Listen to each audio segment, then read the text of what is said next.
எமது வாழ்க்கையின் சிந்தனைக்கு தலைப்பு இதுதான் சார் வாழ்க்கை. 1 தொடக்கம் 10 வயசில் அந்த கெப்பில் கேட்பாங்க, தம்பி உனக்கு எத்தனை வயசாகுது, இப்போ எத்தனை வயசு அப்படின்னு கேட்பாங்க. அடுத்த கட்டம் 10 தொடக்கம் 20 வயசில் கேட்பாங்க, எந்த ஸ்கூல் போகிறா, என்ன மார்க்ஸ் எடுக்கிறா அப்படின்ற மாதிரி கேட்பாங்க. அடுத்தது 3ஆம் கட்டமாக 20 தொடக்கம் 30 வயசில் எங்கே ஒர்க் பண்ணுறீங்க, எவ்வளோ சம்பளம் எடுக்கிறீங்க, இந்த மாதிரி கேட்பாங்க. அடுத்த கட்டமாக 30 தொடக்கம் 40 50 அந்த கெப்பில் கேட்பாங்க, எப்போ மாதிரி பண்ண போகிறீங்க, என்ன மாதிரி எவ்வளோ சொத்து வச்சுருக்கீங்க, இந்த மாதிரி அதை கேட்பாங்க.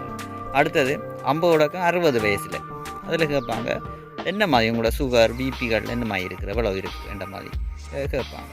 அடுத்த கட்டம் 60 தொடக்கம் 70 வயசில் கேட்பாங்க, எப்போ பென்ஷன் போடுறீங்க, எப்போ பென்ஷன் எடுக்கிறீங்க, எவ்வளோ எடுக்கிறீங்க, இந்த மாதிரி கேட்கப்படும்.